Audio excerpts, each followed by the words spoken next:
అందరికీ నమస్కారం. सबको नमस्कार. Indian EAM Shri Jaishankar's remarks at the inauguration of Consulate General of India in Manchester, United Kingdom on March 8, 2025. Deputy Prime Minister Angela Rayner,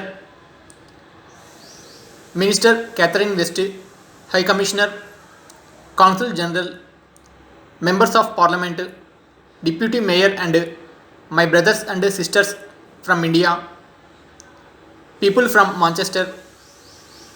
It's really a wonderful feeling to be here today with all of you, and let me begin by saying Namaskar and Happy International Women's Day.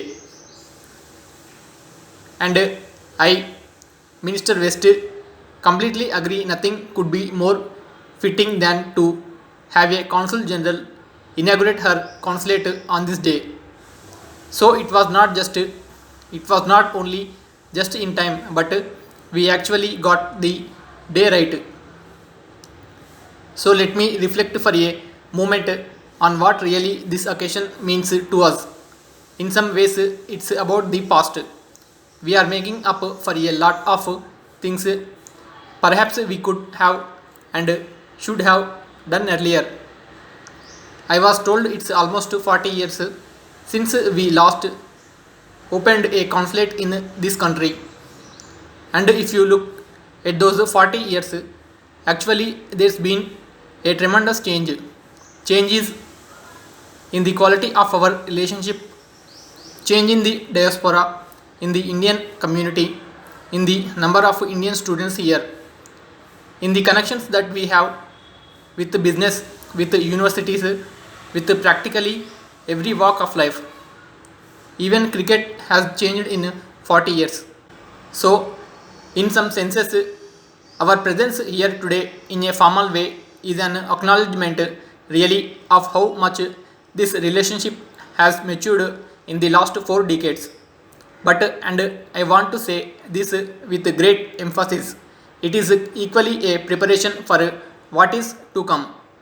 And what is to come, as I think the portents are quite clear, is a much deeper, closer partnership between India and the United Kingdom. Clearly the free trade agreement is very much at the heart of that in the near term.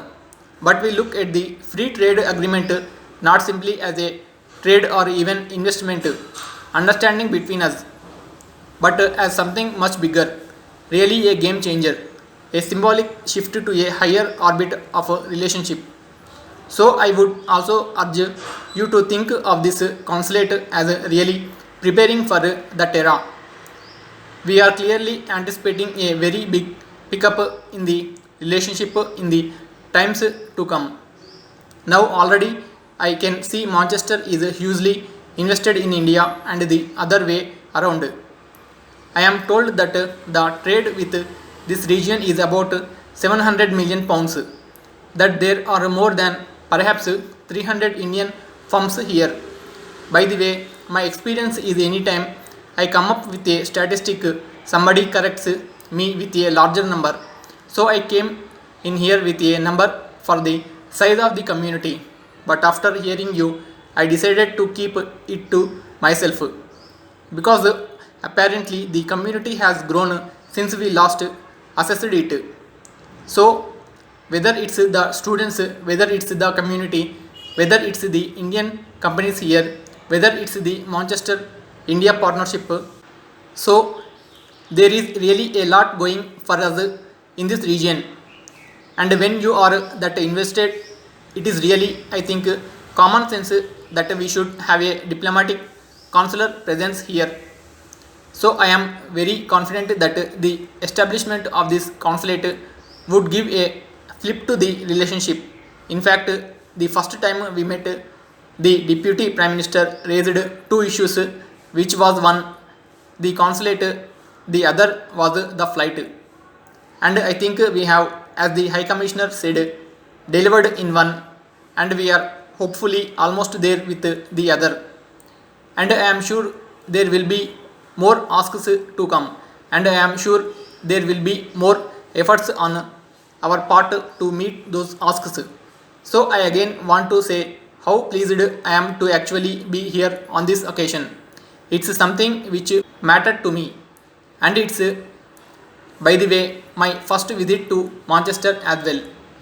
So I also, even though it's a brief visit, in a way it's been a learning experience. Foreign ministers are quick learners. So even if you are there for a day, we pick up something along the way. So it's really been a great pleasure. And I want to add one more comment, and that was from something which the Deputy Prime Minister said. Today is the International Women's Day, and I want to share with all of you really the change that has happened in terms of gender equity and in putting women's issues in the center of our policy in the last decade under Prime Minister Modi. It's reflected in a variety of ways. One of his earliest public campaigns, if you would remember 2014-2015, it seems long ago now, was actually a campaign which was called Beti Padhao, Beti Bachao, which is broadly like educate your daughter to progress her.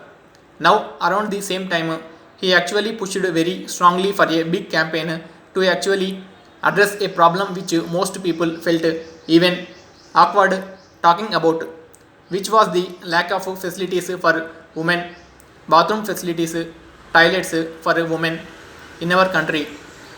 And it was, in a way, it was something we all knew, yet did not talk about, and therefore did not do anything about. But if one looks at it, it was actually impacting so many people's lives that they had to build their daily work cycle around this. Many of them would not send their girls to school because of the absence of facilities. So it was something which was very grounded and yet very consequential.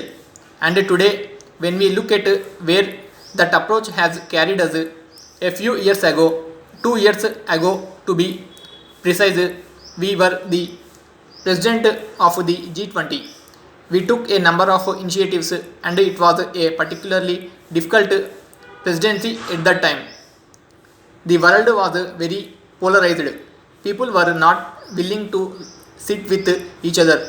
But among our achievements, one of the proudest achievements we have, other than getting the African Union as a member of the G20 on a permanent basis, was for G20 to adopt the concept of women-led development. It was something which almost went against the grain for a lot of people in a very deep-seated cultural way. So I mention that today because today is a very relevant occasion to reflect on where we stand, and we have seen in the last decade how much, for example, school attendance and school retention has grown. In fact, how much the balance of male female ratio has changed, even in terms of the population, because we have seen, for example, great role models emerge in sports. They have had a huge impact in how girls are perceived in their families across India. So often, when we speak about India and we roll out the numbers, we talk about economic growth, business change, technology, infrastructure. I think sometimes we need to talk about the social changes in India as well. And the social changes in the last 10 years have been dramatic. So now we have a consulate and will get a flight. I urge you all, please visit India more often. We have made it that much easier for you. Please come and see the changes there. Please bring your friends along.